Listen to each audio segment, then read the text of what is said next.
And welcome to Nerding Out, Geeking Out. I'm Luke. I'm Gresham. And I'm James. Wait. Hello.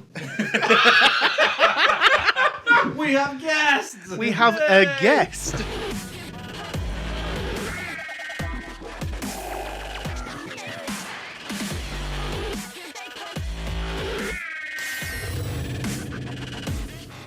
And welcome back. Yes, today we've got John. Say hello, John. Hello, John. Oh, It's gonna be long. this is going to be a this is gonna tough be day. painful for you, mate. He's so big. I'm gonna make your life a misery as So- much as possible. Just for a bit of context, this is the same John that we've been referencing Yes. in all the other Yeah, episodes. basically. Whenever we talk about Warhammer, So just edit like that. this here is the reason why Luke is into so many different Yes, it's all your board fault. games. I didn't even know about miniature painting. Well, it's something I'm very proud of. It's the fact that I've caused you to waste so much time. And money. And money. Yeah, and money. Money. Yeah, We Yeah. are sensible Money's with Sensible with money. Yes. So today's special, we're going to be talking about Dungeons and Dragons, which is why my Dungeon Master is here. Hello. The one and only. So we're going to kick off initially with Gresham apologising. What did you forget? Oh, yeah. What did you What walk am I wearing past? right now instead? The fact that you He's forgot wearing about the thing. fantastic other headphones that don't match the rest of ours, because I may or may not have forgotten to bring them. And where are they? Oh, safe and sound. Oh, okay. At home, about, half an hour away. We don't talk about that. So, yes, I bought all of the equipment you can see in front of you, and it was all set up and ready. And the one thing that Gresham had to remember was the headphones. So we've got And now I'm apologies from just being Gresham. gaslit. It's fair. I did. Anyway, Should we do a collective booing? yeah. Boo. In fairness, I only woke up half an hour ago. Anyway, we're going to move on straight away to Dungeons and Dragons. So what I'm going to do is, firstly, I'm going to go through the initial history. Then we're going to go over to Gresham for 5e, James for 5e amendments that have come out recently, and then John's going to go through things like how you're a dungeon master, things you prepare for, and all of that good stuff. So cracking on. So Dungeons and Dragons, funny enough, didn't always exist. There was satanic rituals and praising the devil, but after that, there was a creation of Dungeons and Dragons. Same thing, right? Well, We'll get to that. there was one thing slightly before it, which was wargaming. Wargaming, yes, Yeah, which is no. a historical thing. Yeah, so Originally, it was used by Napoleon, in fact, to plan the battle beforehand. It wasn't called gaming; it was called war preparation or something. So I read a lot of wargaming for my final year project. So yes, it began with Napoleonic wargaming. But the predecessor D&D was actually a set of medieval miniature wargame rules by Gary Gygax and Jeff Perrin called Chainmail. It's one of the first, essentially, used by a lot of people, ways of playing the wargame, really, yeah. that became a bit more normal. I wouldn't say normal inverted commas, because everyone was still Well, looked at as that popular. weird neckbeard Yeah, that went down to the yeah. local place to play it. Well, it was widespread and the sort of widely adopted, but there was a lot of people getting quite sick of just doing like the medieval stuff and Yeah. just constantly like, I want something more. But, And in the later point of Chainmail's development, around late 60s, early 70s, Gygax actually came up with a fantasy supplement, which expanded a little bit more and added things like magic to it. This was then adapted by David Wesley when they joined in 1970, along with Dave Arneson. They used the combat mechanic from Chainmail, but they mixed it with Braunstein. I think that's how you say it. It was a predecessor where it's the first time you take a single character and actually be that character rather than an army. yeah, so in comparison to like wargaming where you're moving like a troop of like 20 people as a unit, you get to be individual spods. Yeah. And how does spod do in their own sort of like little adventure. Exactly, because the chainmail was big armies or units moving together, and now we're separating it out to the point where the development in the game has gone to, well, it's individual miniatures. They also adapted the battle mechanic for chainmail, so they kept the chainmail mechanic for battle because it worked, but they combined the two things together for like an almost an early beta test of a game that we might become familiar with. They also later introduced innovations such as character classes, experience points, level advancement, and armor class. And in 1974, they finally released so old the wood grain box, as it's now known, which is the first version of Dungeons and Dragons, where it came in a box with a wood grain around the edge of it, which was printed on, and inside was 3 booklets. And the booklets were Men and Magic, Monsters and Treasure, and Underworld Wilderness Adventures. Ooh. Cool. So with all of that, what is Dungeons and Dragons? Say like you were to pick up this wood grain box, how would you explain it to people of any ilk of say Satanic rituals. Well, Simple as that. Just a box of satanic rituals.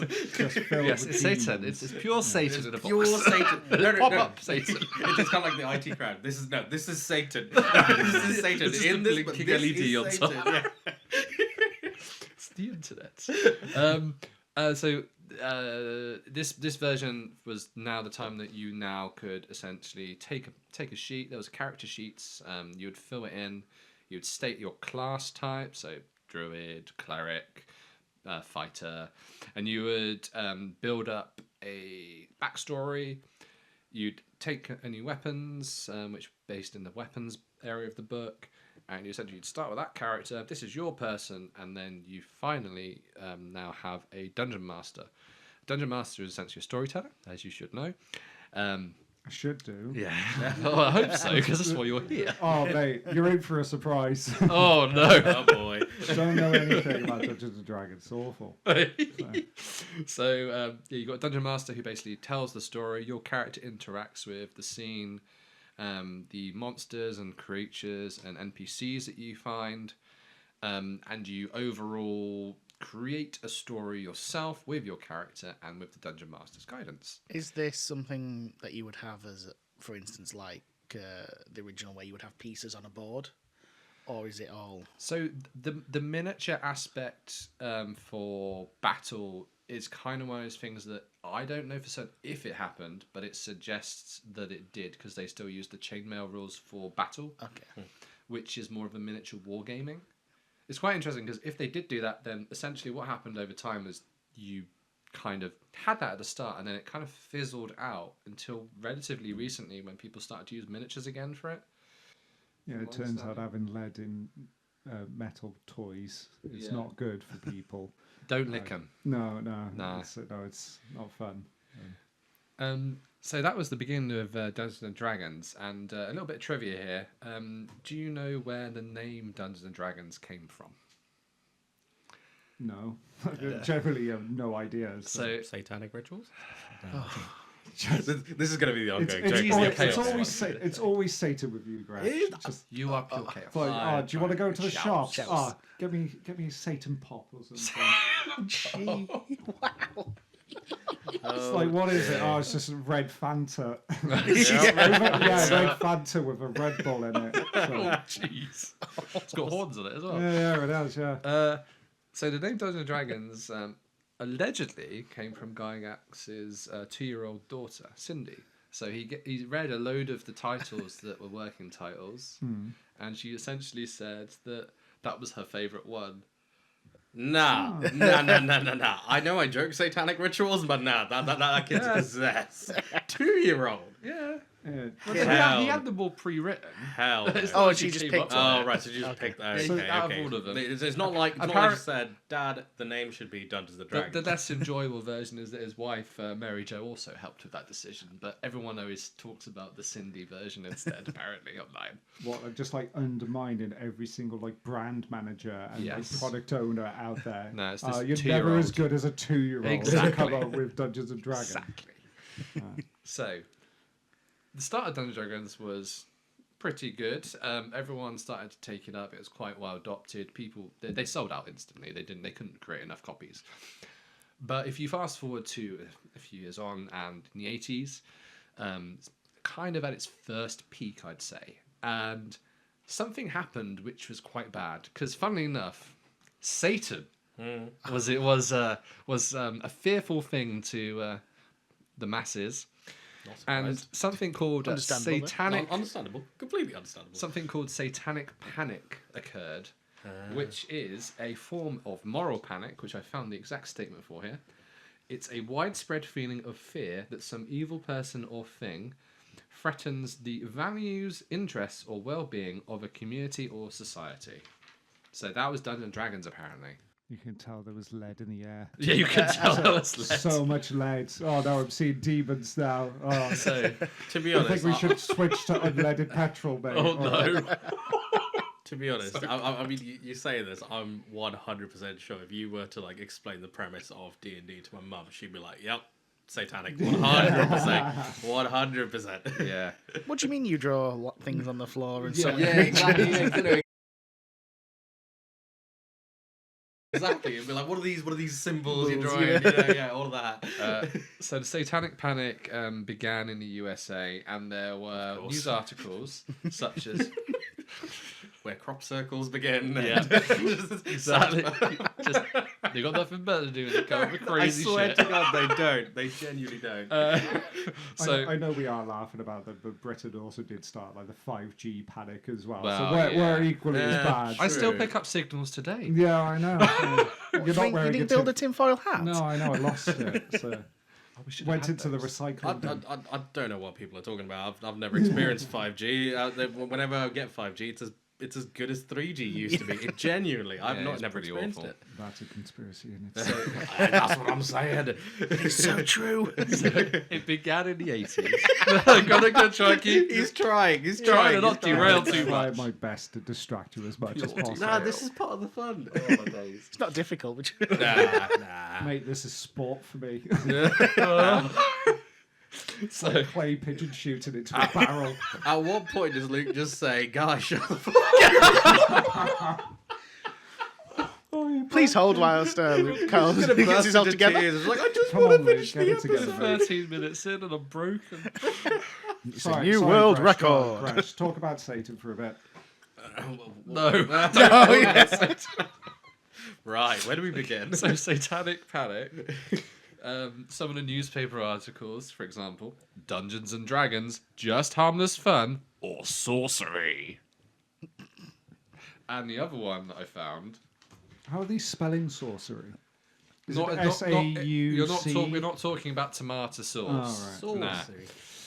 And some of the TV reports that I listened to stated that the game was linked to a number of suicides and murders. So yeah, it was pretty crazy. Which this was, I've been told by my fiance, I must mention this. It was also shown in Stranger Things recently as occurring. Yeah. Yeah. Yeah. Well, So there we go. well, So that's a visual representation. we'll talk about that later, about like the popularity of Yeah. Stranger Things. Yeah. So this started in the 80s, it kind of entered the rest of the world slowly, and by the 90s it also happened in the UK, it happened in various other countries. But the quite funny thing was I saw an interview with Gygax and he was like, yeah, it was great. It was the best free publicity we've ever had.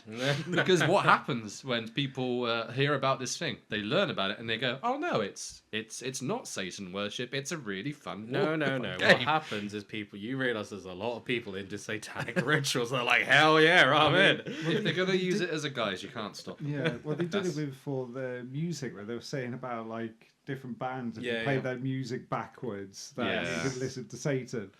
And as Bill Hicks said, is like, if you're playing records backwards, you are Satan. Yes, Yeah, that is so exactly. true. Like, why are you going looking for that? There was a Weird Al Yeah, a bit Yankovic mad. one where we intentionally put Bonkers. one in. So it said Satan eats cheese whiz because he recorded it backwards for the. I mean, didn't this happen with like a particular music genre? They were like, oh yeah, this entire Not genre. at all. Don't No. look at Yeah, metal. yeah, Yeah, don't look at It was like rock. metal was just satanic. It was just like, what are you on about? Yeah, and then They're normally the Norwegian most black cuddly metal people scene, which Just bonkers is what they are. well, yeah. We won't talk about the Norwegian black metal scene. No, that's another That big was- segue. yeah. That was like, is that a oh, whole new the- podcast? yeah, I don't know if this is a D&D podcast anymore. I think this is, as you originally suggested, DeezNuts. yeah. It's gonna be a bit of chaos. Yeah. Why haven't you said thank you yet?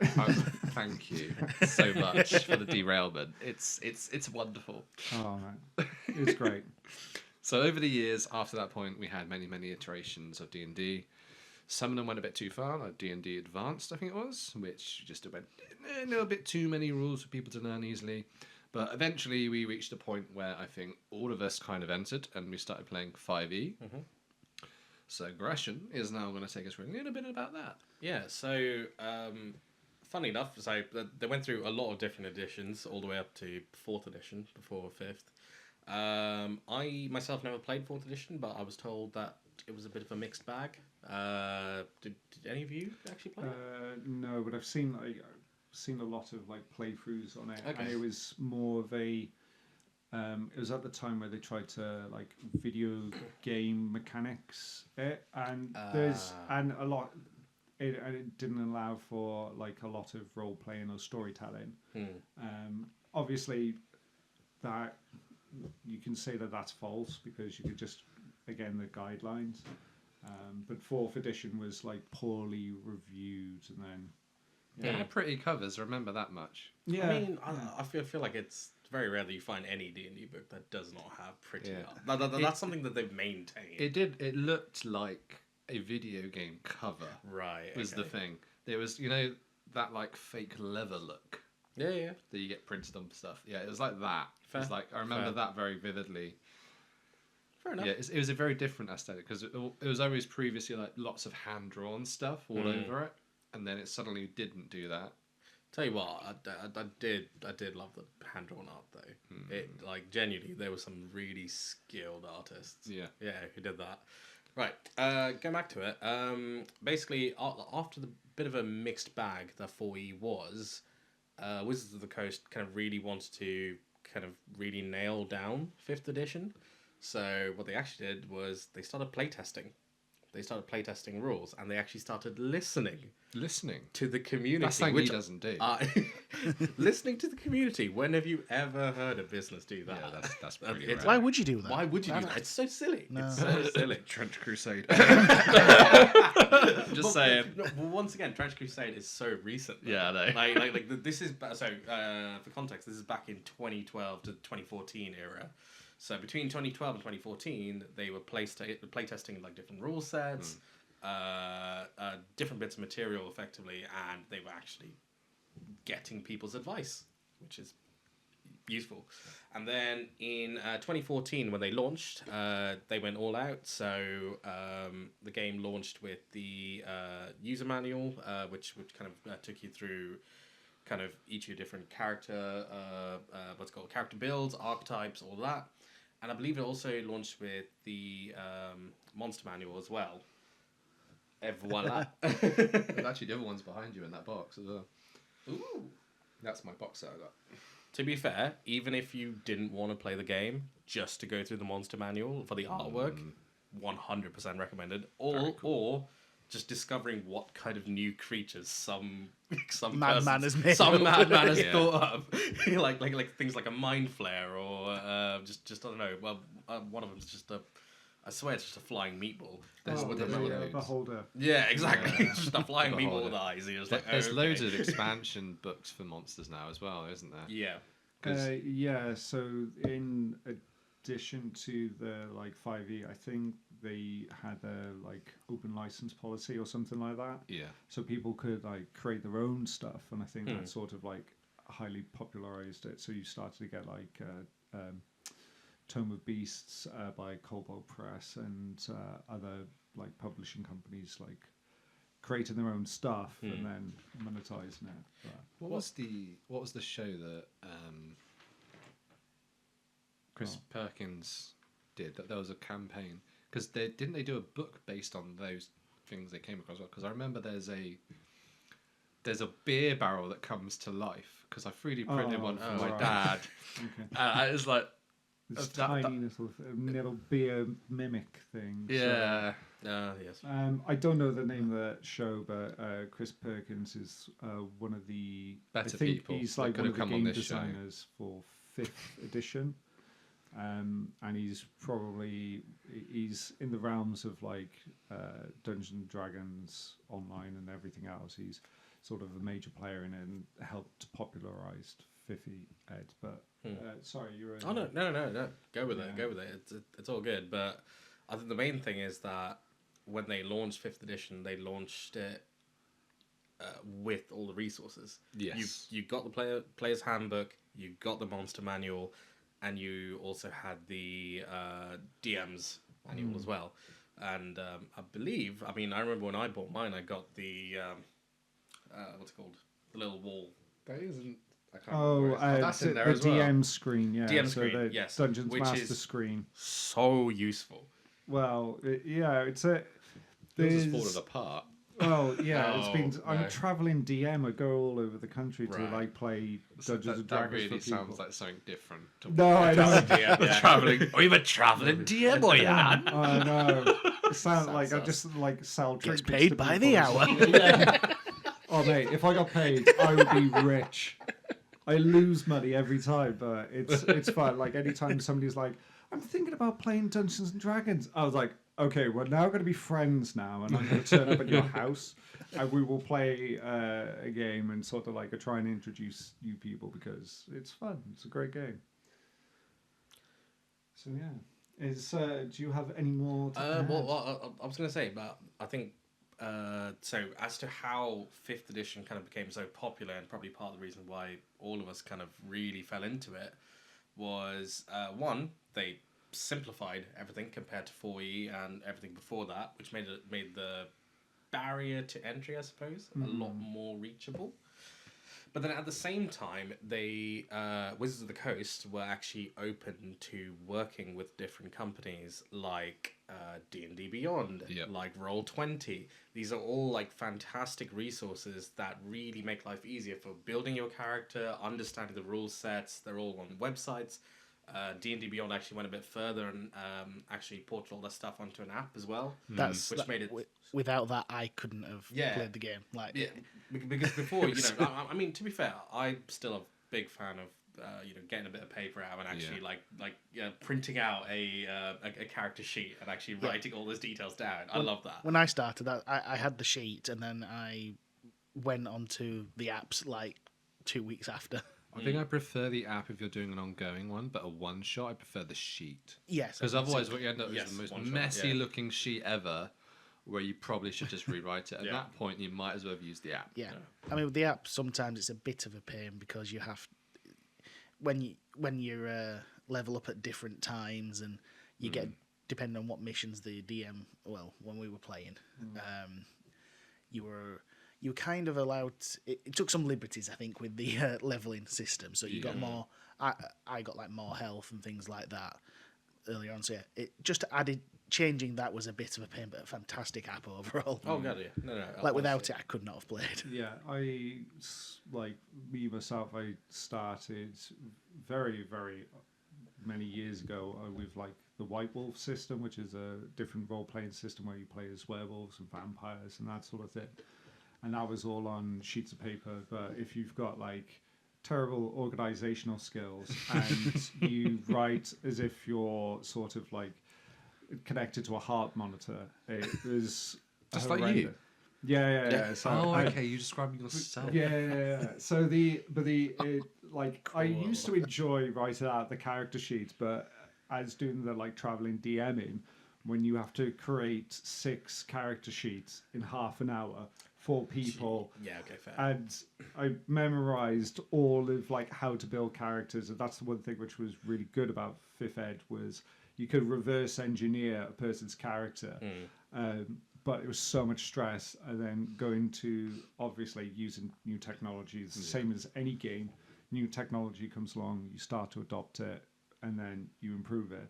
The app has saved me so much time, and my I may or may not have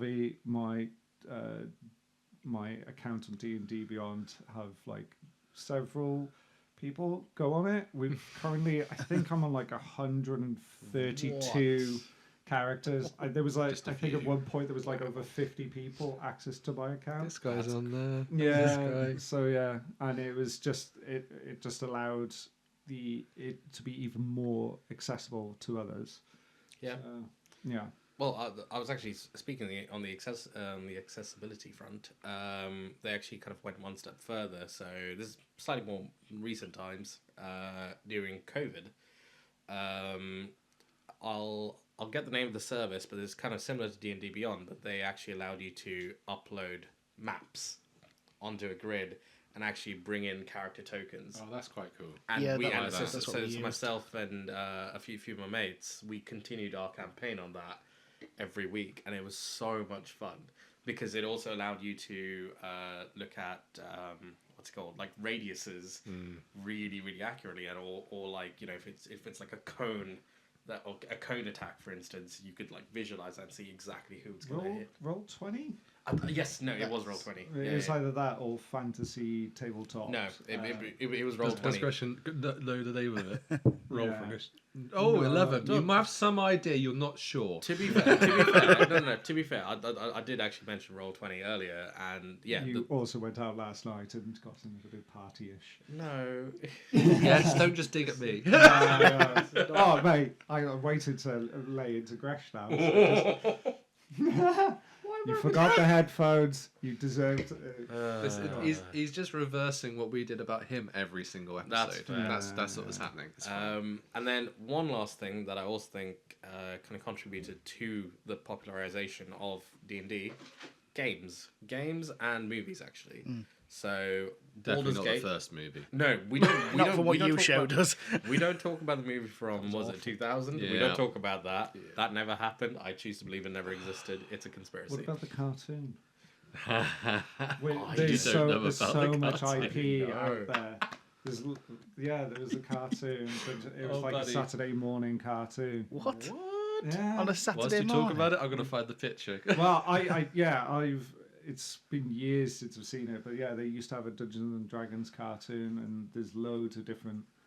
They would have done loads of different IPs and spin-offs is. from it. I can't show you, James. Whoa. He's Yeah, like, I there's don't know that. which year. What year does it say?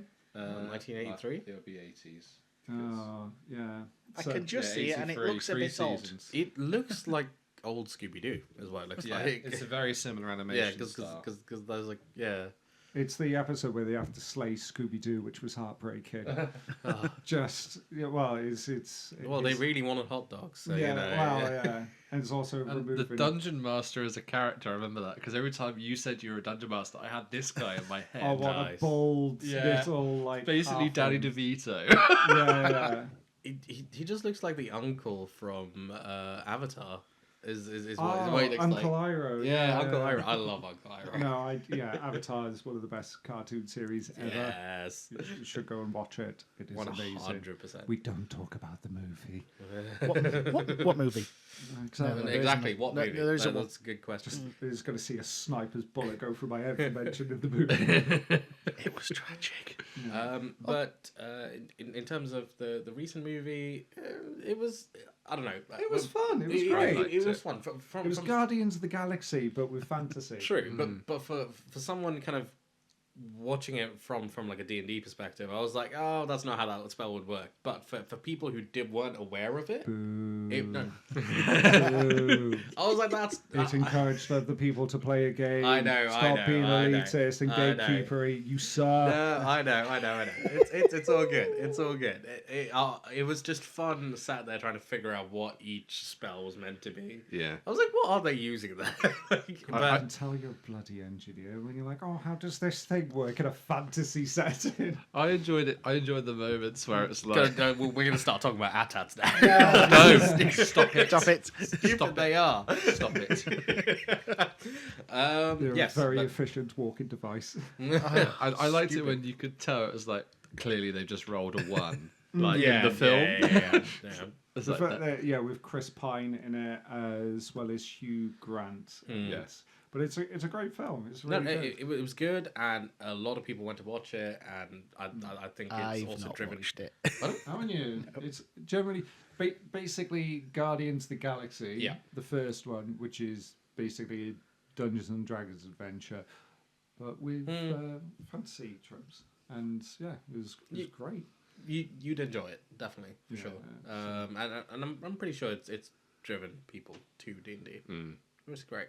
I missed it in the cinema, and then we bought it as soon as it's on the streaming services. So I've still got it, I think. So if you want to see it, I don't even know what streaming service is on now. There's so many. I think no. it moves I around. watched it on my flight back. Yeah. What flight back?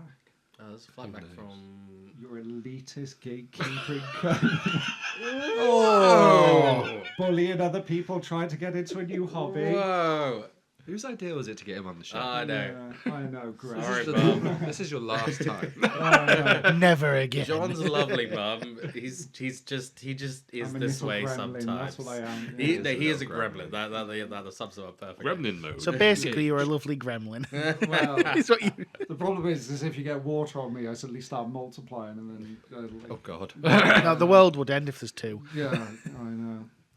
But as time has gone on, Yeah. there have been some adaptations to the rules. Well, I say in 2024, I have found out. I had to do some googling. The goggle. There's nothing. I wouldn't say there's nothing huge that's changed in it. Little things like like you said earlier, listening to the fans and making it easier. So they've changed some classes. They've simplified races. I think you have like 4 subclasses now. Like everything has, Okay. rather than some might have more, some might have not enough. So everything's even. What was it? I think is it wizards and clerics used to have like some of the most like subclasses. There would have been quite a lot 'Cause- with clerics. Yeah, 'cause- clerics was funny because you could either another YouTuber who does Crap Guide to D&D breaks it down really well. You can either be heal bitch, war bitch, death bitch. Yeah, no, he breaks it down pretty well. But yeah, there were a few other classes that also had a lot of different options. I think fighter you could also go down into like 6, but Yeah, I think but now they're rolling out from 4. what I've read here, it seems to be they've evened it out to all having 4 of that. I think it's 4.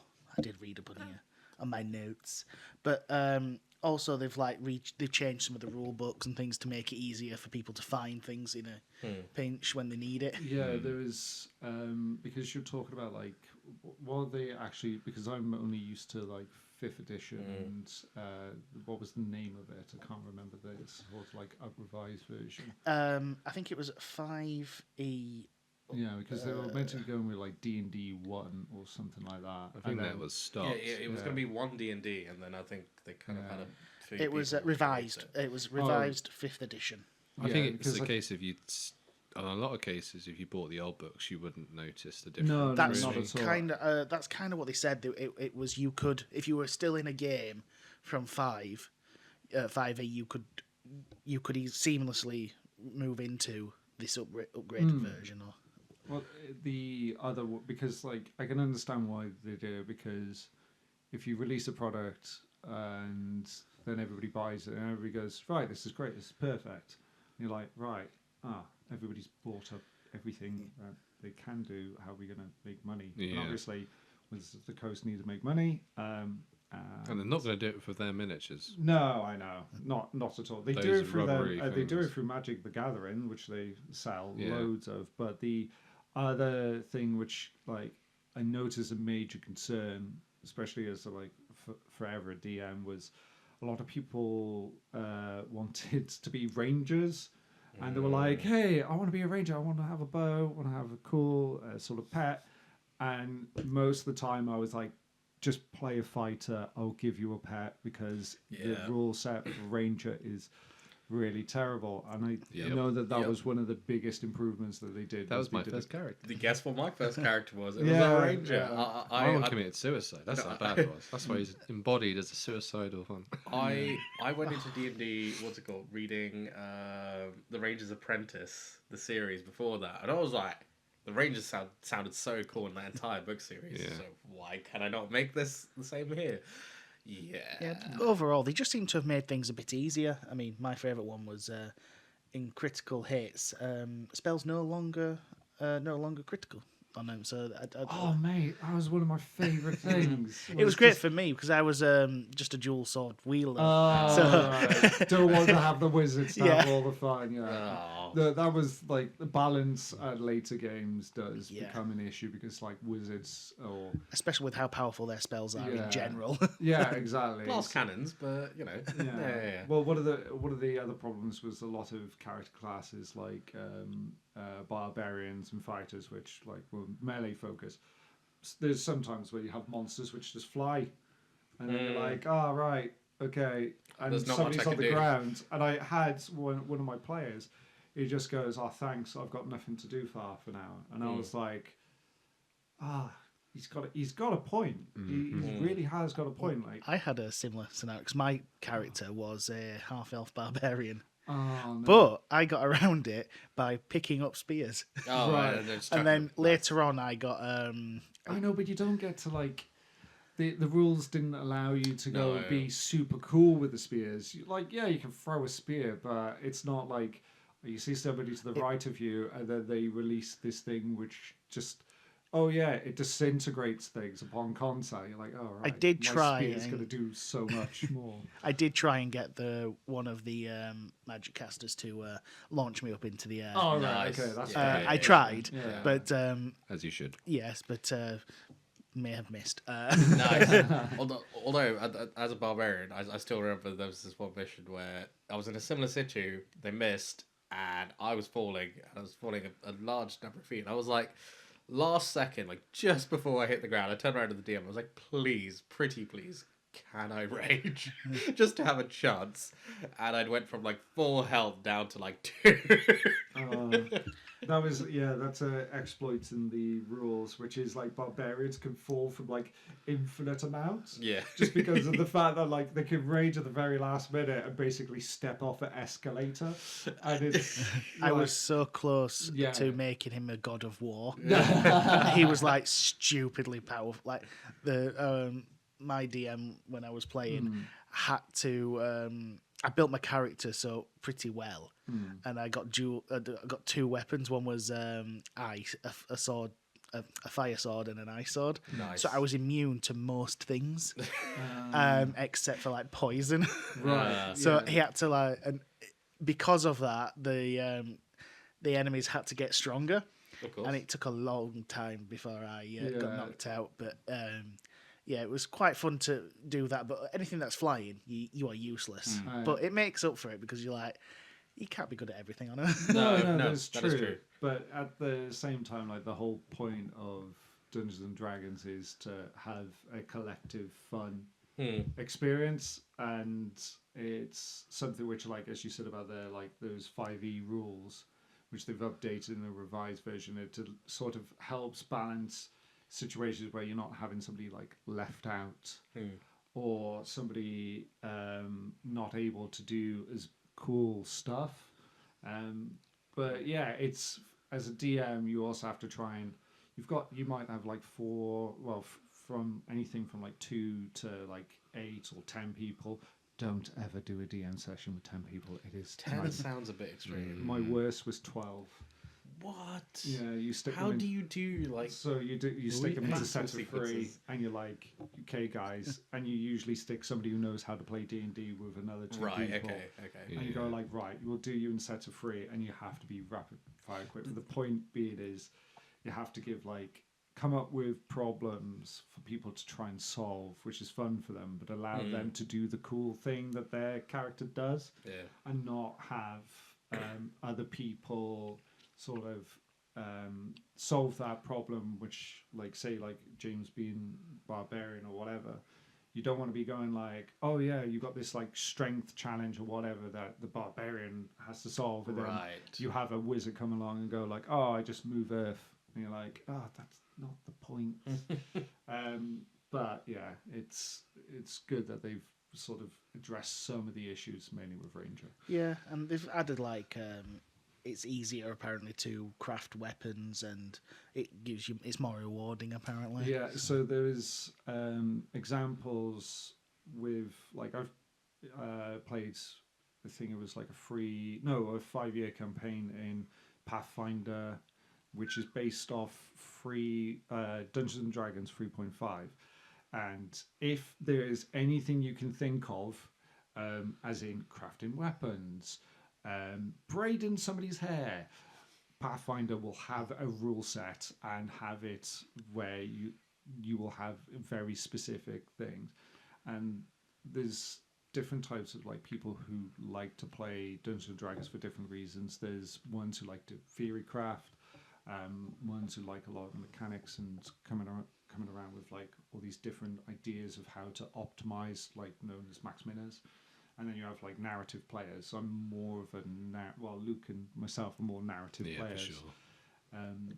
And there's a lot. That's one of the criticism, which was 5e, which was it was way too more towards the narrative side. So as you said about like the crafting abilities and all that sort of thing, there wasn't really any mechanic for it. People would have to go out and like research a load of rules and download some of the stuff, which I did in a lot of my campaigns, but doesn't always work out and can come back and bite you in the butt. But it's I tried to make a for the final fight. Unfortunately, I missed the actual last session. oh no. I missed the last few sessions of it, but my final one was I created Zeus's lightning bolt out of a spear. What's that? It was Well, you don't know Zeus's lightning bolt from like mythology. Yeah, but in the game, basic. It's like a spear that can teleport back to you. It was that, but rather than teleporting back, it flew back to you. Right. But it did. I can't remember what it did, but it cost me a couple thousand gold at the time that I had saved up for like 2 years in the game. But it was like the most stupidly powerful weapon ever, because I was still salty for the first few episodes when games where I was against a flying thing. Yeah, I was going to say, have you done more investment in your D&D campaign than in real life? no, he's done equal. Oh, right. I was going to say, but yeah, that was kind of what happened. But then we were also my character was basically a prince. Oh, okay. And he had a giant army. So did you end up playing a lot of the revised 5th eds at all? I think it was yes, I probably would have done actually, because I started in 20. Yeah, I think there would have been a crossover, so I think I started in 21. Oh right. Oh so no, it was 18 recent. actually. So yeah, you said it was the revised edition was in 2024. I think I just started. I think I started at 21 and then didn't really finish till about 24 actually. Yeah. Oh nice. So I would have had like the tail end of it. Right. Yeah. Okay. But yeah, I tried to obviously get back to the final fight because I really wanted to create the human railgun. Oh yeah. So for those have you heard about that? No. Well, you have to get a load of peasants. You get as many peasants as you can. Well, at the time, I had an army of 50,000. So that would do it. 50,000 elves. Yeah, so basically, in the rules... So this is where, like, talking about max minas, there's people who exploit the rules in hilarious fashion. So you line up every single one of your peasants, line them side by side, And in D&D, it doesn't count as an action or doesn't take time to pass somebody an item. So you pass a spear from one person all the way through to the end. So say like you're covering like 300 meters with peasants, you've suddenly got an item which is able to travel 300 meters instantaneously. And you treat it like a railgun. However, the whole thing falls over because it's the last person who has to throw it. And then it's just like, and it's like, oh yeah, you've moved this thing at infinite speed with infinite energy. And then Jeff at the end just throws a stick and doesn't do anything. But yeah, that's the infinite railgun on D&D. I was going to try it with the spear. Oh, yeah. And it was because at the time we needed an army to battle. I can't remember the final villain. Yeah. A big dragon with an army of undead and things like that. So they needed an army, and that's how the storyline became. I went and got 50,000 or something ridiculous. But that's always the fun. Is like you want as a DM to have like your players have like these fun, awesome moments, and really empowers. Say like it's sort of like playing out different types of fantasies that we have, which is like, hey, I want to be a prince, I want to have an army. I don't think mine was a fantasy, John. No, you just wanted to cook eggs with your second character. Yeah. Wasn't yours Mr. Stompy Stomps from Stompleton Lane? Stumpy from Stumpleton. That's that one in the corner, I think, isn't it? Yeah. No, the Croak and Tobin, which is the dead. Yeah, it was your first Dragonborn. character, and it was so. Luke had his sweet revenge on me because one of our good friends, James, was running a game and for us. This was before we started getting into D&D. It was called Coriolis. Yeah. No, it wasn't Coriolis. It was the other one. I can't remember it, but it was fun until I broke the game. And basically, I did something really dumb, and I basically ruined the game for everybody. Yeah. And James got to a point where he was like, I genuinely don't know what to do because you've broken the game so much. Nice. And I was the archetype. So you get like murder hobo archetype, which is somebody goes around murdering everything, don't talk to people. You get the storyteller or the actor, and the people who love to role play, like love to have all the dialogue. And then you have mad scientist, and mad scientist is right. I'm going to try and peasant railgun, or try and do that. And I did that in one situation. And it's a real challenge for DMs to deal with these idiots. Yeah. And I completely ruined James's game, and then we never played again. And then I was like, hey, dungeon mastering looks fun. Let me try. And so both James and yourself were like, oi, here you go. I'm going to make this as difficult as possible for you. And it was amazing. I loved every moment of it. Krakatoan's main goal was to get a cart to sell cats off of called the Pussy Wagon. Nice. But it had a wonky wheel as well. Nice. But then I had to stop because I started doing Open Uni a bit more seriously. That's fair. So I couldn't do it anymore. So I ended him because I managed to make the character dissociate from the rest of the group on purpose over time.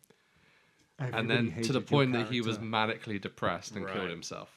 Yeah. And then all that happened is they just turned up and nicked all his stuff.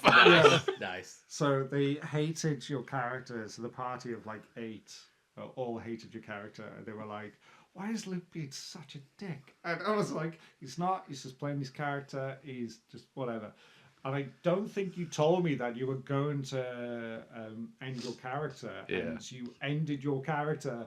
And everybody was like, oh, there's a big story arc going on. Yeah, I had my entire story pivoted around your character, and then you just left, and I was like, oh, time to change tact. Yeah. It was like just all these notes. Just dump it in the shredder. Cool, it's gone. But it was fun. It was a lot of fun.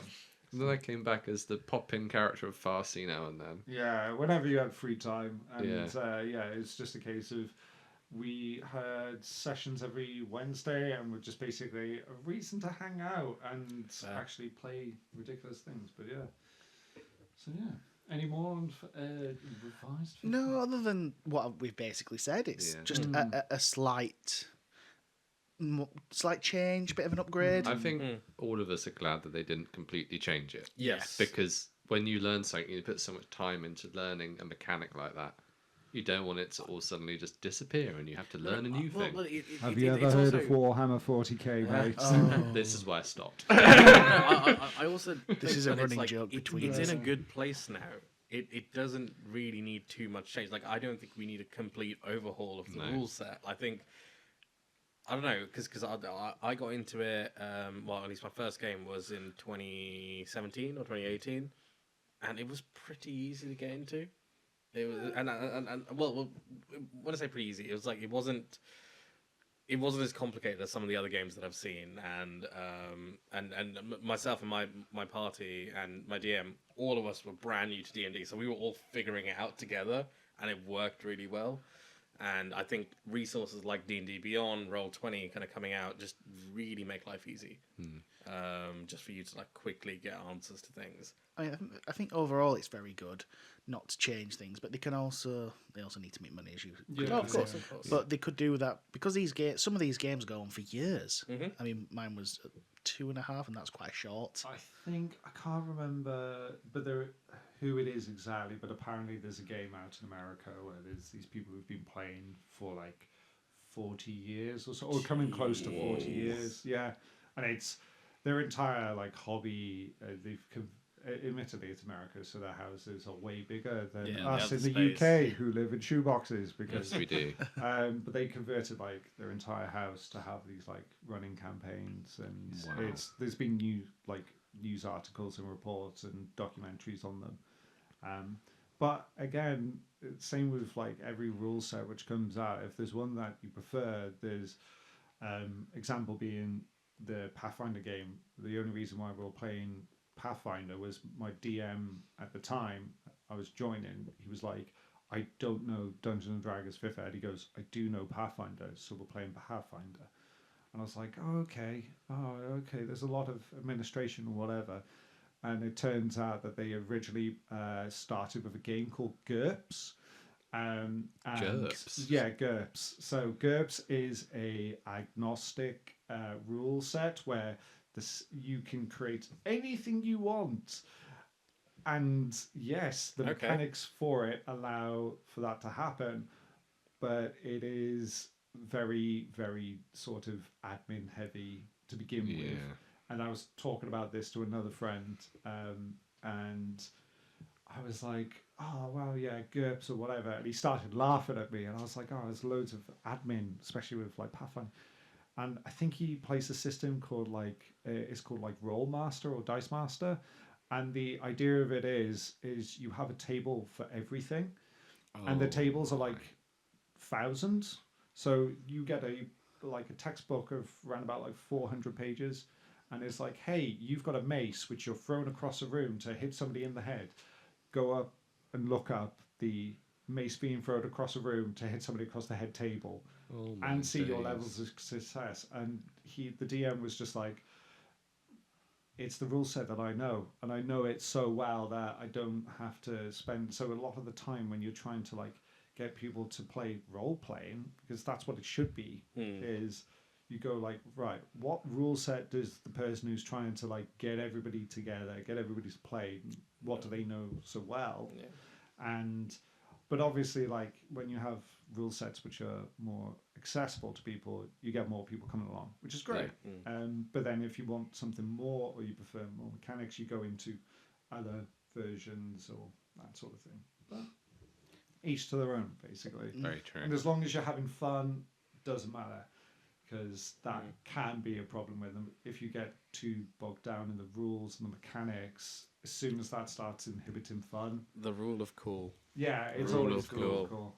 So, but you still have to have some rules. Oh, no, of course. Otherwise, it goes off the rails. Yeah. I think the only I was going to say just the only issue that I kind of have with 5th edition is I suppose it is up to the DM, but according to the rules set, leveling up the experience. That was the biggest mistake I did with our campaign. Why was it too? Could you level them up too quick, or? Oh, quite the opposite, mate. It took Very 3 years for them to get to level 6. No, exactly. So, like for feet, get from level 1 to level 2, really easy. Level 14 to 15, years. I don't know. It's just something that they need to fix. It's like it's an experience curve or whatever. But like I quite like that though, I don't because only because I felt like when This is a Minecraft player who's made a mountain. He likes the this is true, grind. and has been playing it for how many years? So many. this world I've not played for that long, only about a year. But you yearn for the mines. But yes, that's probably is the reason why I do like the grind. I think Never played a dwarf though. sometimes. No, I fought one and it beat me. That was my character, and that's the only being that's ever beaten him. That is hilarious. And it was a dwarf that could go to grow as a giant. Oh, so the Terry Pratchett And a giant dwarfs. Thor style hammer. Yeah. And it took about 4 hits of me just going, ow. That's the that beat me. But yeah, onto the experience. What, like, I think sometimes yes I can see it being too slow, but I liked the fact that as soon as I managed to get to basically becoming a demigod, it made it worth it. Fair. I don't know. So at some point my DM decided to change it from kind of XP based on like the creatures you kind of killed to kind of story based XP. yeah, so they do actually mention that, and the other thing which they do mention in like the start of the DM's guide is these are all guidelines. Yes. And I was like, it started this because the game that we played was 5 years, and I was like, oh yeah, we're following strictly on the experience thing, and then the guys were like, dude, we're meant to be coming up against like these big bad evil things, and they were like, we're not even level 5, like come on. And I was like, okay, I changed it to story beat narrative, and then they were like, you're taking too long. Ours was basically a mixture. I think it was so we did level up a bit quicker than normal, but still took 2.5 years. It wasn't. Well, it's the players who invest so much time into this activity, and they want to, even though it's like it's all, you can give them whatever they want, but you want to get a reward out of it. So having the like leveling up system where you can get access to new spells and abilities and make your character more cooler. I completely messed up and sort of like restricting people getting access to that, where they should have got it way sooner and having a lot more. They like everybody still had fun, but as you said, it's like but it also depends on the player type and people in the group. Because they had to slow my character down because it was It's just a bit rapid. well, he was just too strong. Okay, fair. Guest feature. And welcome back. Now we're going to talk to John about being a DM and all that good juicy stuff. Yeah. So what do you want to know about being a DM? Well, what sort of preparation do you have to do? What is your process for coming up with a campaign? What's your favourite campaign? What's your favourite characters? What do you like? What do you dislike about? No, let's not go into that. That's going to go dark. No, Gresham's got a good point. So, I would say like if you want to become like a DM, there is so many like. I would say like, what's the objective of being a DM? You're there and you want to organise and get your friends together to play a collaborative storytelling game. So you have to first off project manage people, which is unbelievable. That's the hardest thing. Is like, Do you use a Gantt chart? Yeah, no, it is horrendous because admittedly, like the older you get, the harder, because everybody's got like families, commitments, and everything else. But you're like, hey, I want to like hang out with my friends. I want to do something fun. And people are like, oh yeah, we can just hang out, drink tea or whatever. That's fine. That's what we're doing. That's what we're doing. I know, but you can end up going like, hey, do you want to play a game as well? And it's like, you get to be this cool hero, and you get to play in the story. So a lot of it will be like, you want to be a DM. The reason for it is to get your mates together and have fun. And the first thing I would say is like, try and have a look at sort of other resources. So there's like people online. There's a guy called Matt Coville. He does a brilliant Dungeon Masters like guide on YouTube, and the other one is like just watch or listen to loads of different styles of DMing. So you have like obviously you got Critical Role's Matt Mercer, who's got the Matt Mercer curse, which is there's a lot of people who watch Critical Role but they don't want to DM. They're like, oh, I want that Critical Role experience, and then they play, and then like you will play a game with these people, and you're like, why aren't everybody like Travis Willingham and like Laura Bailey? Why this is not the same experience? So there's a lot of people who get disappointed with that. Whilst you can have other examples which are like more comedic, Dimension 20 with Brendan Lee Mulligan, or the Legends of Adventurous series, which is hilarious, where they use D&D 5th edition. I have never seen them roll a dice, and that is a pure like narrative, like comedians like just having fun. Which one do you like go towards the most, would you say? My play style is very somebody said, hey, your games are very a mixture of like the combat and the horror element is very much like Witcher, and that's sort of heavily inspired by Witcher 3 and Witcher 2, but they said like everything else is like weird Terry Pratchett, and I was like, what? Like, I've heard of Terry Pratchett, what's that about? And then turns out basically all of my humor is like Discworld, and I didn't realize It's the only place in the entire universe where an elephant has to cock its leg to let the sun go past. yeah. We're just like, and I didn't realize like that's the style of humor I was brought up on, but that sort of like play style, you'll end up having and developing your own play styles. So like DMs will have to set the expectations to their players, like talking about that Matt Mercer curse of going like, hey, we're going to turn out, we're going to play a game together. This one's going to be slightly comedic, or this one's going to be slightly more serious, more like drama focused, or you could end up going with, as you said about like your game, where you're playing a lot more like mechanically, and you're having cool heroes and battles. I try and avoid battles as much as possible, just because it slows the pace, and I'm usually dealing with big groups. So, but like in terms of like trying to like you set those expectations, like, hey, let's meet up, play a game. We're going for a like slightly comedic sort of thing. Create your character.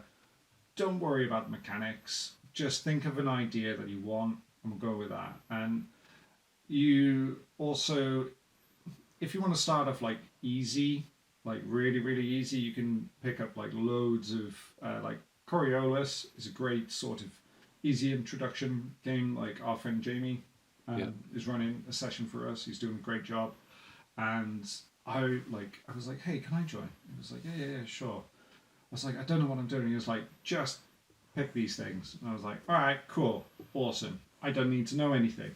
And all you ever do is roll d6s, and you don't have to worry about anything. The DM just tells you every single time, and your sheet is only like, say, 10 stats at most. You can get other ones, which is like Dread, which is a system where you play Jenga, and that's how you do your skill checks and whatever. The rules on like the thing that you have to do as a DM would be like go with a story, come up with like cool problems for your player characters to try and solve. You don't have to come up with the solution, but you have to also learn to like read the room and sort of see what your friends are doing. Because like I would say watch various different types of things. Again, you could also go on to Reddit. Reddit's got like the Dungeon Masters Academy, and there's like tons of advice on YouTube, which is kind of where I started. And you will learn more by doing. It's the same as anything in life, like as said, like even like engineering, which we all are. Practice makes perfect. Yeah. Well, and it's just the fact is you accomplish more by experiencing something, and the thing is like with your story, keep it simple at first. If you want to do homebrew, which I did, prepare to lose weeks and weeks and weeks and weeks of your life, and develop a whole lore and backstory. The thing is, though, is like you can develop all this lore and backstory, and you're like, oh, I've got this really cool idea. Oh, I want to show off how cool I am. It's writing a story. Walk the opposite way. Yeah, and you're made because you're dealing with a collection of people who like are working as a team, who are going to be like. My problem was I was the dumbest person in that room the first time we were running a game. It was like I'm in a room full of people way smarter than me, and I have to entertain these people. And you didn't they just do a silly dance. Yeah. It's silly. And they come up with a way better story because I was giving them clues. They're completely misreading it. And I was like, that's not the story in my head. Like, and then they were like, oh, it's this. And I was like, that's way cooler. I'm going to steal that. So basically, steal ideas as well and like try and dress them up in a way.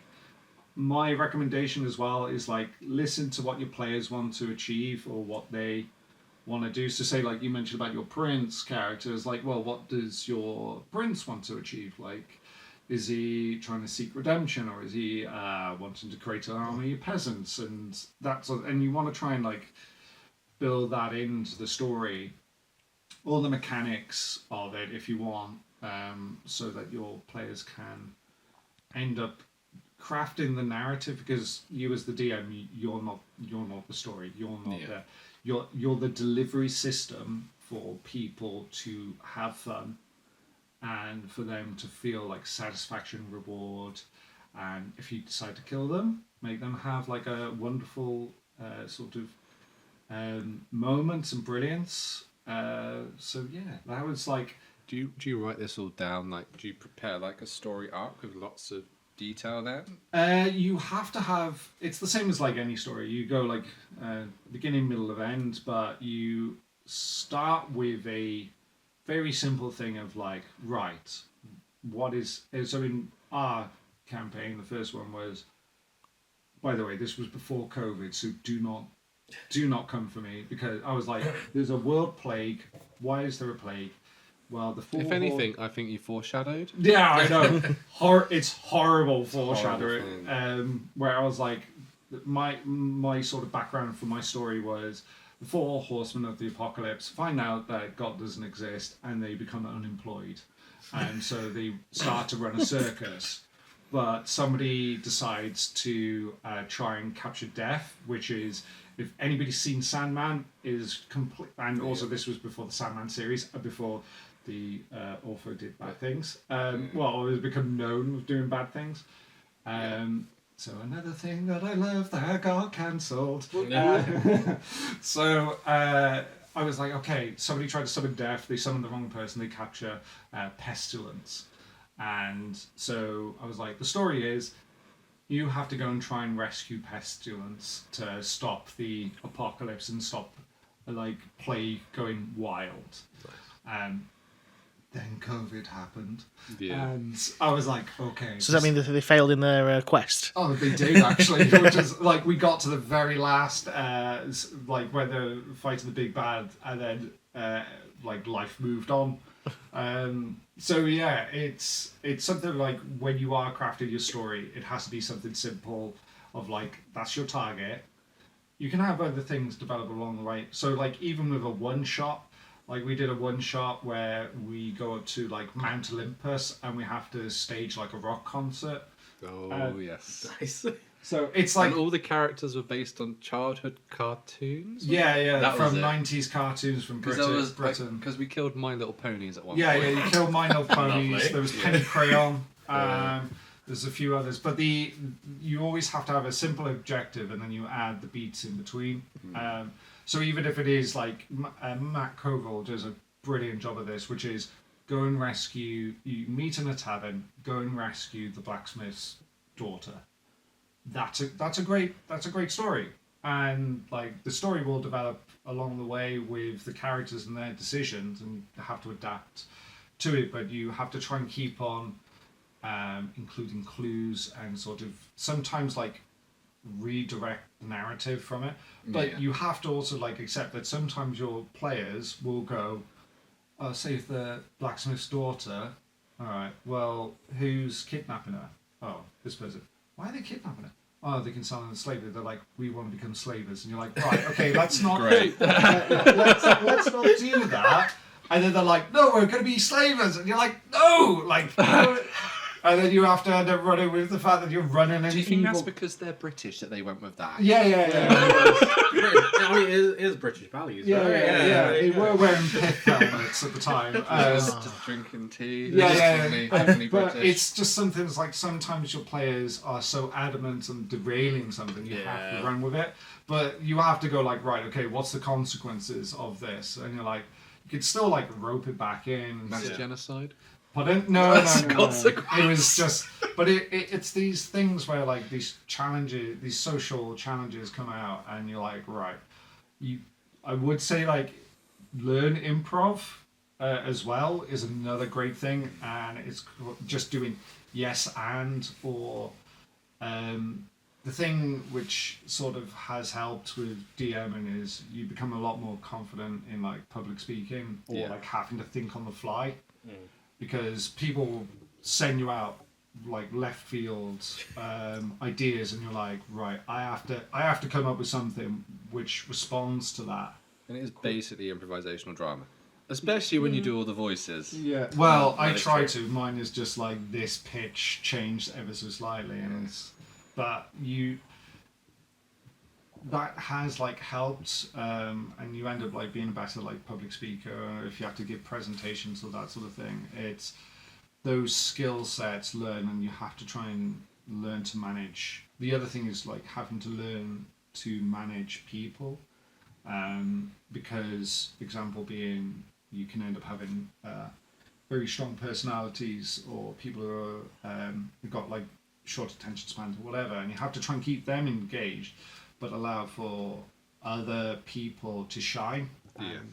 But sometimes you have people like when I ran a game with 12 people, there was like 3 guys who were very introverted, and they were like, honestly man, I'm just happy to be here. I'm like, I just want to be a background character and just sit and listen, and I'll chime in as and when. I was like, cool, thanks for letting me know.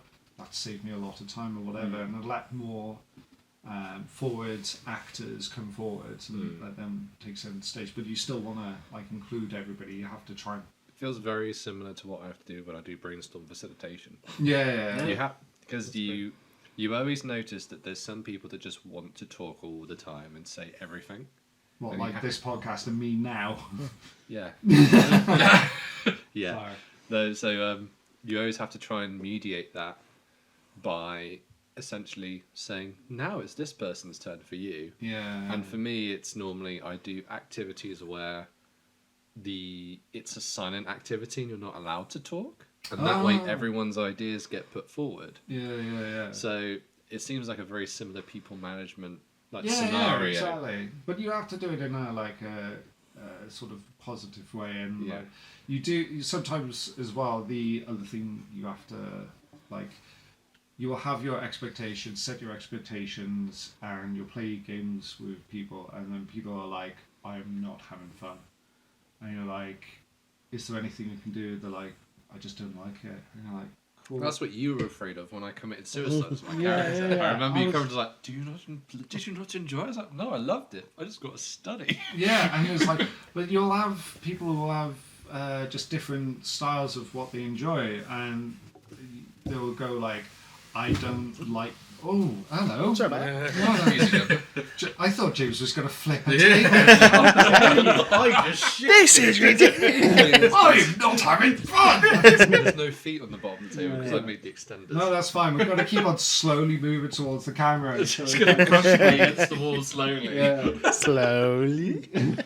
But you just end up having people who just don't enjoy your playstyle. And I have had a few games where people are like, man, your DMing style is just not for me. And you just ask for that feedback, and you have to just accept the fact there's like, even like the best that there is out there, you can go like, well, that's not for me. So the great thing about it is you can go out and like meet people online who are more into the vibe that you want to play. Like if you want to play like a really serious, gritty game, there's people out there and they want to play like a really hard, difficult challenge where like every combat you could just die.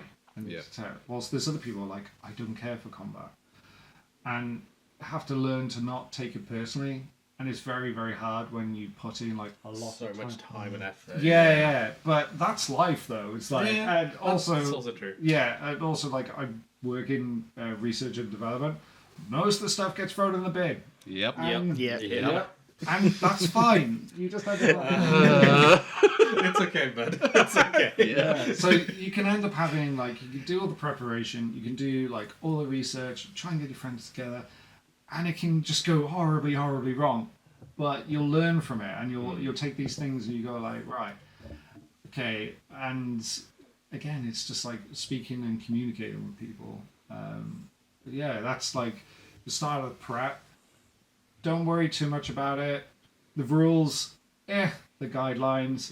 Even if it is a case of like you just don't even bother with cards. You're like, what are you? You're like, oh, I'm a unicorn who's got like the rear legs of a man, and you're like, right, cool, you can kick things, really cool. And then you just roll a dice and you go like, hey, you've got +5 on kicking things, and then that's all it will be for the +5 to kicking. Yeah. And you can still have a great story with that. You can still allow for the challenges, like as the Legends of Adventurous people. I think I'm pronouncing that right. Theirs is like they just don't roll dice. I've never seen them roll dice, and all of theirs is just characters, but they still have a great time. Yeah. So yeah, but it's all about getting your mates together and having fun. How long have you been DMing for? I think you might have said, but how long? Oh, how long? So I started mine in 2016. No, sorry, tell lies. I was a really, really small boy at one point, and I played in like early 2000s White Wolf, which is that werewolf vampires thing. So I played that for like 2 years, and then discovered drinking, and then immediately just like became a wreck. You did it wrong, because I discovered D&D and drinking at the same time and got plastered with every topic that you brought up. Yes, that's exactly. Healthy. Yeah. Absinthe fueled D&D. Yeah. Every Wednesday. Fair enough. Yeah, during a work week, trying to deal with this idiot. It was amazing. Yeah, boy. But it was. So we started then, and then I was doing an Open University course. Highly recommend OU. Cannot represent them enough. Thank you for having a charity-based education system. Yeah. It's the only way. Because it turns out art's not a great way to earn money if you're not great at art like I am. And halfway through like my final major project, I just had YouTube playing on in the background. I was like, what's this? Critical Role. Oh, see how it goes. So I had 3 weeks off to do my final major project, and I started watching Critical Role. By the end of the 3 weeks, I watched 42 episodes, and they're around about like 4 to 5 hours long. Yeah. Did you sleep? No, I didn't. So there's nothing great, which is to keep you going. So, and I was like, wow, I've just binged this thing for 3 weeks. I'm going to get my friends to play. And where we worked, everybody got on really, really well with everybody, and everybody was like really fun, intelligent, hilarious. And then I'm like, hey, do you want to hang out outside of work? And everybody's like, no, I want to go home. I don't want to see other people from here. So I was like, right, I've got this thing called D&D. I want to try it. Do you want to play it? And then like one or two of our friends are like, oh, I've done role playing before. Yeah, let's play. And it turns out we could be friends outside of work. What? Yeah, I know. It turns out, if you, mythical. Yeah. Unheard of. I don't know. yeah, if you like people and you can get them to play games with you outside of work, yeah, they can actually develop into. I don't know anyone like that. No, No, None of my friends no. are from work.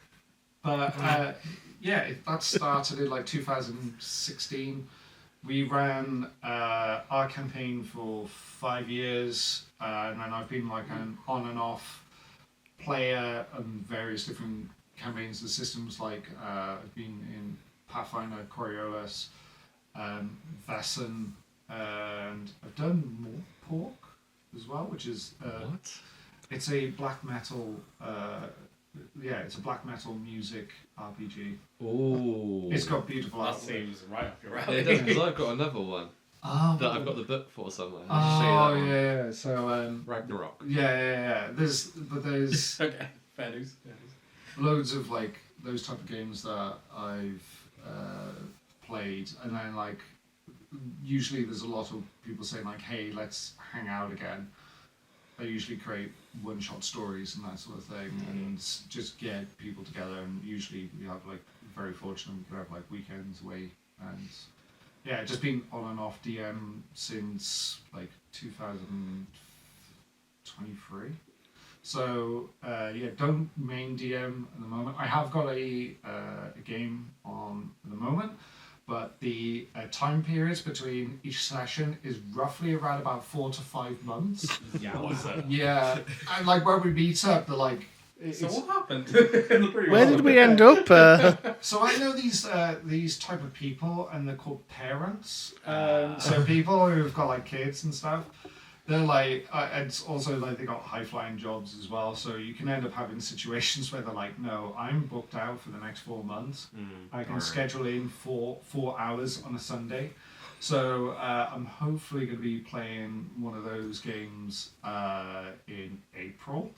So yeah, but then that's just the nature of hobbies as well, which is like, again, trying to get people together and get them to commit their precious time.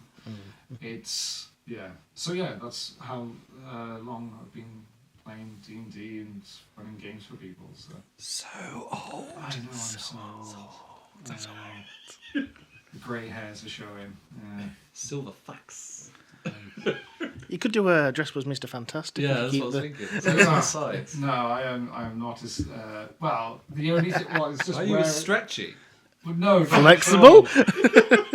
No, I'm just made out of bricks. That's what I am. It's just like both in the head as well. But yeah, it's that's like how long I've been playing. And is there any other questions about being? Well, DM what or? I would say, something that I would like to know actually, which is going to put everyone on the spot because I haven't said about this yet. Where do you see items such as what's in front of you as for a DM piece, and how would you end up using something so detailed, or do you think that this level of miniature building is actually a little bit too specific, time consuming to actually ever be useful in a DM session? Because I've only ever made the terrain just as a hobby, and this one was originally intended for like a Warhammer Fantasy piece. Show it to the camera.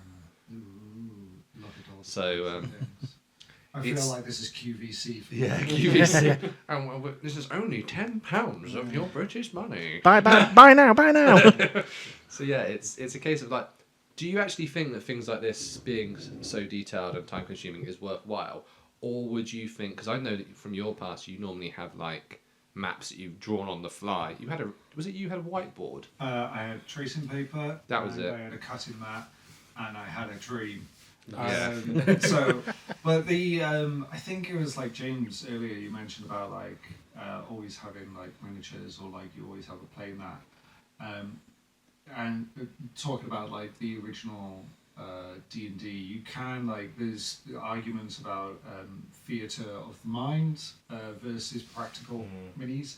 So theatre of the mind is you don't have anything physical in front of you, and it's just everybody's collective imagination, which you have to describe the story and everybody pictures in their head. And They have way better sets in your head. Yeah. The Yes. imagination is the best set. And then Ah. like, the effects and everything Yeah. is just So- High budget. Here's the yes. thing. Infinite actually. Yeah, here's the thing. That works really well for people who can imagine things, Yeah. visually imagine things. Engineers and designers. Yeah. Oh no. Well, we've got a friend of ours who, after playing like lots of Dungeons and Dragons and describing all of these things with her, and she was like, "What do you mean, like picture inside your head?" And we're like an image, like inside your head. You can't imagine that cat. She's like, "No, I don't see a picture inside." Oh, wow. So there is people out there. I learned this in art as well. They were like, that's the reason why artists get paid money, because some people can't picture images. And there's like various levels of, say, like you imagine an apple. There's people who can't imagine an apple inside their head. And then there's people who just see outline, shape. And then there's some color.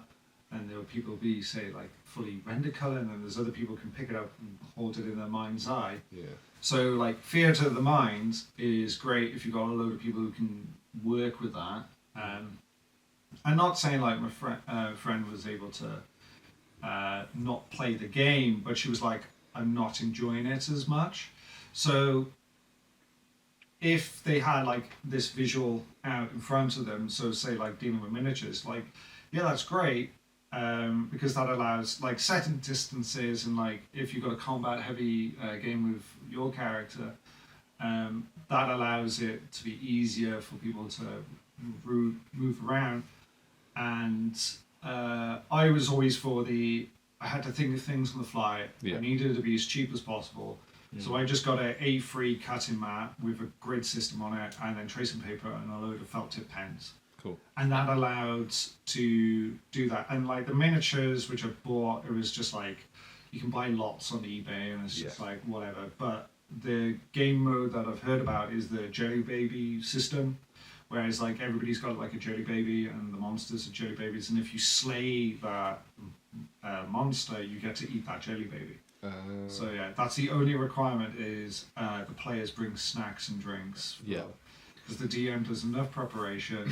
And, but yeah, that's but it's the same as any hobby. You can take it to as far as you want to go. So you can end up having people who like do dioramas, doing competitive D&D painting, sculpting their own. And there's been like a huge thing with like Hero Forge, where people like just because you showed me yours earlier.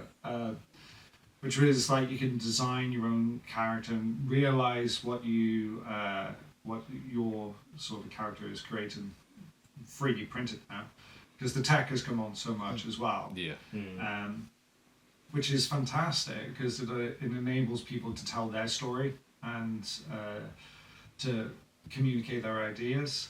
I think the miniatures are a more useful item for everybody, because even if you but that's if you're in person, like when Gresh was saying about like playing online with like Roll20 or fantasy tabletop, it's you might be playing with people halfway across the country, like or in like not even across the country, in different countries, and you end up having that board system where you can play with those visuals which help to communicate the idea, and you still get your like avatar or and you can still customize it, and like whether you agree with AI art, which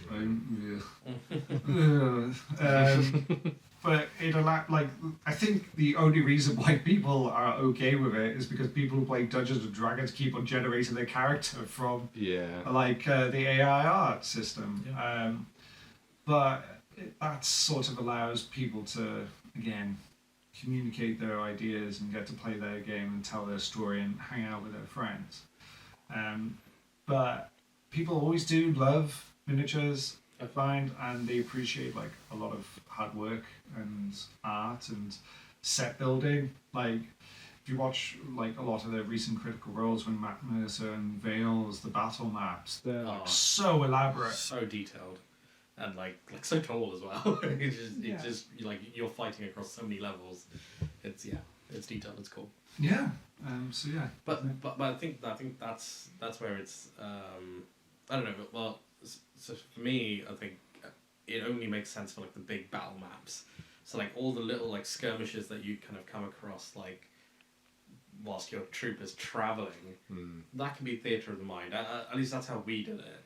But then whenever you got to a dungeon or a whatever building you're trying to raid or whatever, and let's say there's a complex map behind it, that's when the DM would pull out the map or the battlefield, and that's where something like this would be like if we were to use this in like one of critical roles battles, this would be like a big battle map basically. It wouldn't be for that. Oh, you're just traveling through. It would be you're battling. A key right. point. Yes, here's a big one. There was one way I was thinking about. It was brought in because of COVID.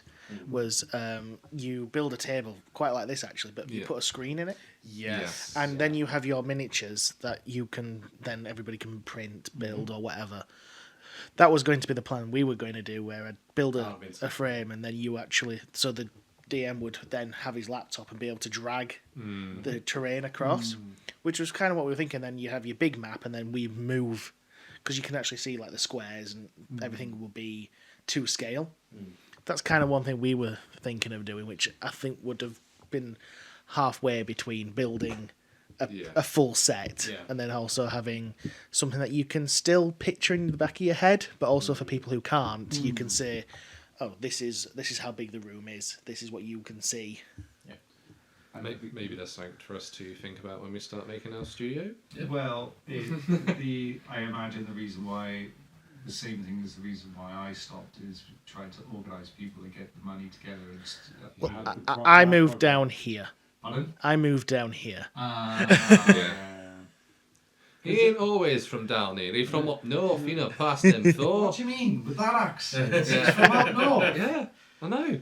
It basically sounds like he was born in the south. I once didn't think it was that bad until I actually heard myself. I was like, "Ooh, I'm sorry. I am sorry for everybody." This man, he has gravy for blood. Absolutely perfect northern accent there. Absolutely pitch perfect. But yeah, do you have any other questions about being a DM? What are the things you like you in your experience of being a DM have disliked about players? Like some of the players you come across. Ooh. Because you have such a big variety of players, and then you got the players who like really break down exactly what they want to do before they do it, and you're just like, well, we'll have to see how the roll goes, before that happens. Or I don't know. So, I don't dislike players, and there's the fact of, admittedly, like, if you're hanging out with these people... You probably like them. I don't go like, hey, person who's just assaulted somebody across the street, do you want to play D&D? You don't? Yeah, no. I won't put it past you. I know where you can rage, mate. You can rage on the tabletop. Don't put that glass bottle down. Oh. So... Terry's from Wales. No. Come on, mate. Crime's going... Well, I hope crime's going down. I tell myself crime's going down, but it's not. But like in terms of like traits, because like every now and then you will have like person might be fine, but it's just how they play, right? I think play style. Yeah, and sometimes opposed it's just how they play. Like either you get that murder hobo who's just like, no, I want to solve every situation by killing him. I'm like, no, please. So there's a lot of like that scene kind of sort of like the more you play, you obviously start a hobby and you like start to look at your resources. And online, people talk. There's a thing called D&D horror stories, and if you ever want to like see the worst of the worst, listen to that. So that thing of like setting expectations, you like outline a few rules at the beginning, and the other one is you ask your players, is there any rules that are like a no-go? And I had situations where one of my players was like, anything where it's threatening children, anything of that, it was like, don't want it. And I was like, cool, thank you for letting me know. And it was just like, right. And in my head, I was like, shit, the entire episode is about kids being kidnapped.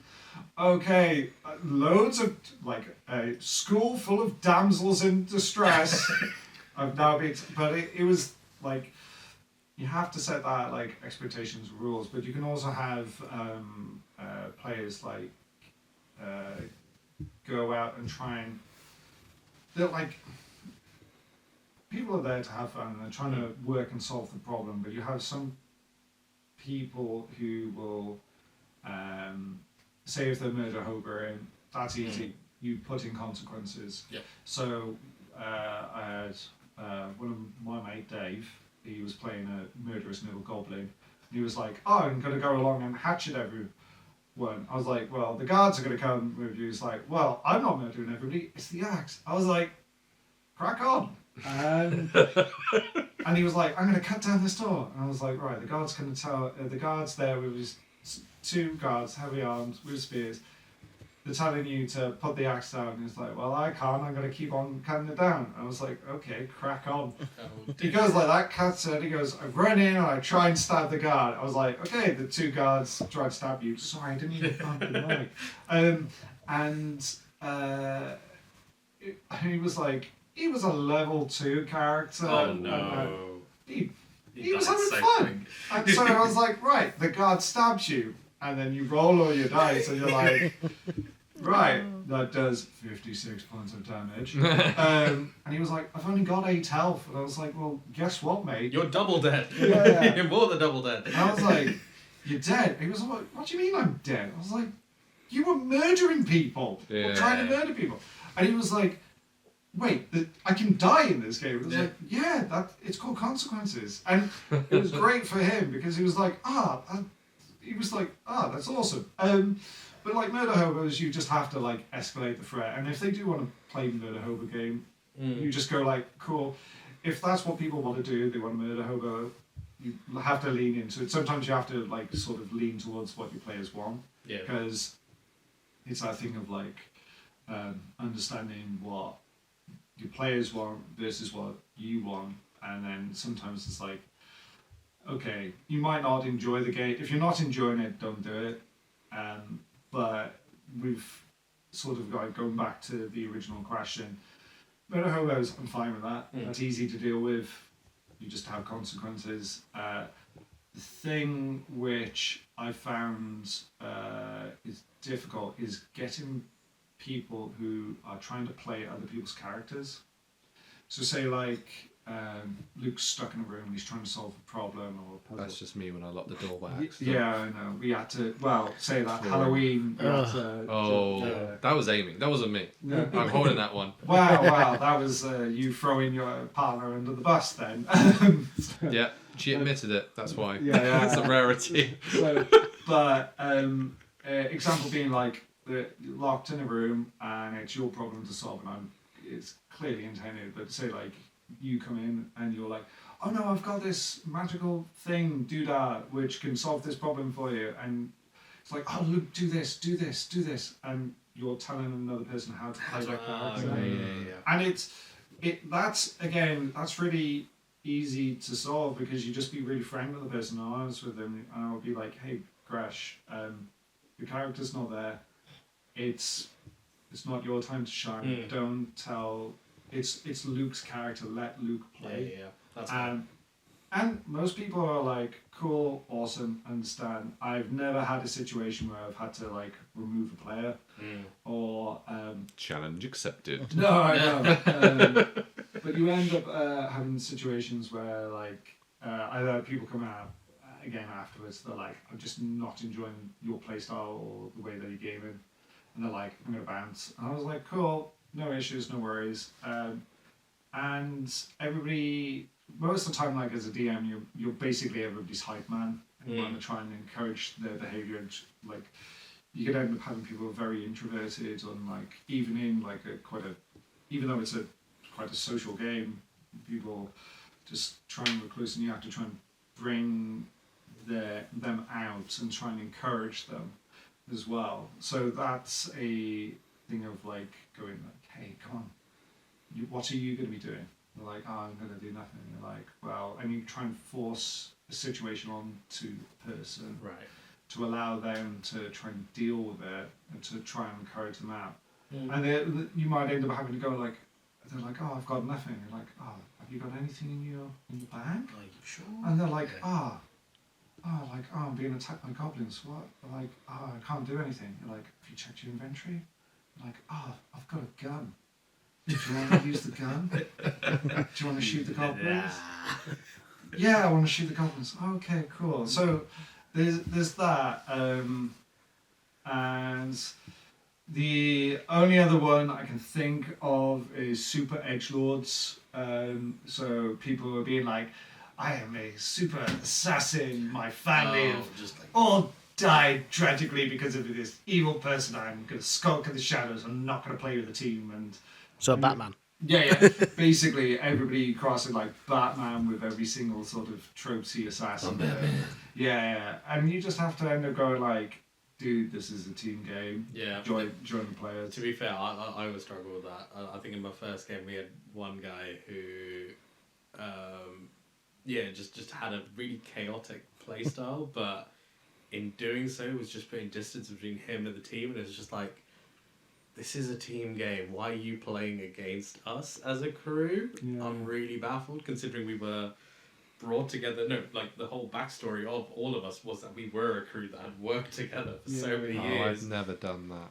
Yeah, I was gonna say I've never You are played, chaos. I've never played with you or Drunken chaos. or Jamie, but I've heard stories of both of your play styles, and it sounds like I would. Oh yeah. You know how he is when we play Yes. games? I imagine he's that, yeah. 100%. I become Labrador mode and just run around. Labrador blowing up barrels. Well, normally, which would annoy John would be, I would just go, I'm going to go the other way. I'm just going to separate from the group all the time. Well, yeah, and with that, it's a case of like, you just end up having a word with the person and going like, hey, this is collaborative, work together. But then like, I set that out at my ground rules at the start. I was like, you are a team, you are working together, you are whatever.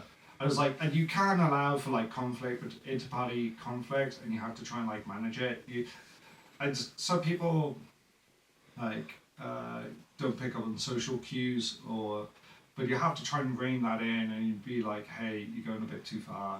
I'm not calling people out. You can take them to the side. You're like, or even go like, hey, everybody, let's just have a 5-minute break, and then go like, hey, by the way, you might be upsetting this person. We're all here to have a good time, and you just, again, it's like just having an open and honest communication, but not being a dick about it. Yeah. Because being as a DM, you could be an absolute arsehole and call them out and just go like, oi, Luke, you're being a prick. I would accept this. Yeah. So, but like, that's not like, it's better to go like, take them to the side and go like, hey. Yeah, biggest dickus. Yeah. Oh, the Roman Empire. Ah, yes. How often have you thought about the Romans today? Yeah. So yeah, you can end up having like, but you'll also encounter loads of different types of people and challenges, and it's like trying to manage best. Doing that. But like For sure. for myself, I think I've dealt with that because previously I was a bartender for like 7 years and having to deal with all sorts of people in the world, and you're like, even when you deal with people and you're like, I really like everything that you stand for, I completely disagree with, but I still have to put on a smile and serve you and whatever, and like sometimes you just So what's your order, sir? What's your order? Oh god, I hate everybody. Just middle finger being just like pointed their way. That's what you draw on the note. Is that what the notepad's for? It's not to write anything down. It's if they order a Guinness and you draw a penis in their eyes. Nice. Something I've always wanted to do in D&D is just like run a campaign, but like just have the crew be evil. Just run an evil campaign. Yeah. Matt Mercer talks about that because he's done like he calls them fireside chats, and he's talked about his evil campaign, and he like it sounds like an actual war story. But again, it's like having that evil campaign, you can set that out at the beginning. And as long as people are going in knowing what to expect. I'm going to be the bad guy every time. I'm pretty much going to want to kill. There's going to be so many fights. There's going to be so much chaos. Yeah, because you could either go like, hey, we're all the hobbits from Lord of the Rings, and we're going to like, it's like, oh, Grash, what are you? I'm the ring wraith coming after you. I am going to be stabbing you, Bilbo, all the time. Every time. I'm going to get you.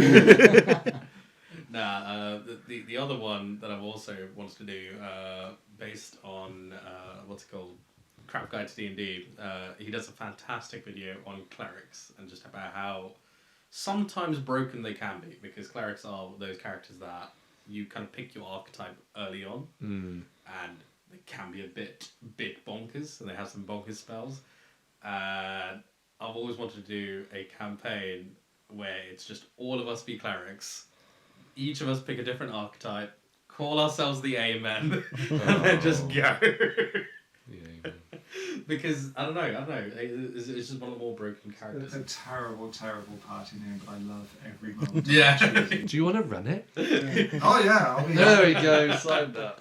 So yeah, I absolutely love clerics. They're one of my favorite classes to play, just because it's like, yeah, you're a support character who you get to do weird, wonderful things. Yeah. I've never really played a magic user properly. Oh, so I started, with like ranger, then fighter. Yeah. And then I was like, you know what? Let me try and delve into the depths of like magic with wizards and clerics, and yeah, they're actually so much fun. Wizards 100% are a glass cannon. Yeah. But if you like, I still enjoyed the melee side of combat, which is why I managed to craft my wizard into like a blade singing wizard. Yeah. Which is still, you retain all your magical capabilities, but you are also melee focused. I don't know. The nice thing is that you had that option. Yes. You can go magic, but still be melee. I did half. It was a bardic ranger. Okay. That was Croak and Towen, which was weird. I think it basically worked out that okay. It's because you kept on singing halfway through, and I was like, I'm gonna make this guy a bard. Yeah. So the ranger thing just once again, it wasn't that interesting a character choice. Oh, and I was like, the whole getting the animal, just like, I was like, this sounds amazing, and then I finally like It just dies. Yeah, I finally got like an animal. No, I managed to keep it alive, like reviving it multiple times. Oh dear. But then just in the battle, like the mechanics just didn't work because you had to sacrifice your turn to have the creature. So they cover that on Critical Role with like Laura Bailey's character because the bear. Yeah, they had the bear, which I've forgotten. Trinket. Trinket, and like Matt Mercer. This is where like it's the taking the guidelines, the rules, and it's Matt Mercer introduced mechanics and he told them narratively, whereas like, no, you basically get a Pokeball, stick Trinket in it or whatever, but that's to allow for unnecessary challenges which people don't enjoy, and enable your players to be heroes or to be the characters. So like, example with those sort of things, one of the things that I completely ignore, which is money has got no weight. So there's a game system run by Chris Perkins called Acquisitions Incorporated, which is done by the guys from Penny Arcades, and they took one of their one shots is like, oh no, you've got like several tons worth of money that you have to move out of a bank and away from a dragon. That's the challenge. And it's like they knew what they were going in for, and it was like sort of, for them it was fun, and it is really hilarious because those guys are great, but it's, for me, I was like, I cannot imagine anything worse than I can barely look after my own bank balance, let alone this fantasy bank balance where you've got millions and millions and millions of pounds or gold or whatever, and I was like, yeah, you just do away with things which you like don't enjoy and that sort of thing. The whole thing of what's it called, not taking into account weight of stuff, it's just entertaining. Every now and then you just get like a what's it called, either a dwarf character or whatever just turn up, and then they pull out like 2 great swords out their backpack, a shield, and you're like, a great sword is taller than you. Yeah. How have you pulled that out of your backpack? But that's the same as like GCSE physics questions. You just ignore friction. Yeah. and resistance. That's fine. It's you not just, a thing. Yeah, you just ignore it. Like, oh, do the question. Oh, well done. Like, yeah. It does lead to some entertaining moments, though. Yeah, yeah. So, yeah, do you have any other questions or? I think we can call it unless you have extra stuff Yeah. to bring. No, the only thing I would say is like everybody's talking about like being a hero or whatever. I would recommend playing shit characters. That's the only. One of my favorite characters, which I've ever run, which was she was called Dahlia, and she was a 67-year-old cross-dresser. And I created her, which is known as suicide rolling, which is the original D&D, where you roll your stats one after another. No. But It could be so bad. Yeah, but you do it with a D20. So it's not so originally you roll like 4 dice of D6s, which is the stereotypical dice here. You roll 4 of those, you take the 3 highest, run with it. Then you get like the D20, which is the most common one used. And I just rolled that straight. And I don't think I got anything higher than an 8. Nice. And Bear in mind, 10 is average. Yeah. and it was one of my favourite characters I ever had because you now become a liability, which the All the time, yeah, which the group has to try. And the thing for the group is like they're super powerful, super amazing, and I was just dead weight, and they did everything in their power to keep me alive, and it was like their mission statement was to keep my character alive, just because it was this this cross-dresser who was basically the sort of the female persona on it was the lady from Gone from the Wind. Like she's this like Texas country doll, and they just loved her. And they were like, we want to keep her alive, but then unfortunately she fell into a pit of spikes. Nice. After she fell unconscious, got put onto the back of the wolf. The wolf jumped over the pit of spikes, but I slipped off and then fell in and just got impaled on spikes. And everybody was really sad, and they had a funeral procession. But yeah, everybody talks about playing heroes. I'd recommend playing shit characters. So Just play a normal person. yeah, well, no, even worse. Just be even worse than a normal person. So, but yeah, that's the only thing I would recommend. Well, thank you ever so much, Yeah, thank John, you. for Thank you coming very much. along It's been a pleasure. It's been and a lot keeping of us fun. entertained. First guest as well. First gear. What a disappointment. Everyone's going to just send It's only in uphill from here. complaints. Oh dear. No, we love you, really. Thanks, babes. So once again, thank you everybody for tuning into our podcast, Thank you. Nerding Out, Geeking Out. We are now on Spotify, Apple Podcast, Amazon Music, Audible, YouTube. Make Anywhere. sure to complete the poll below. It will be a different type of poll because we're doing a single topic.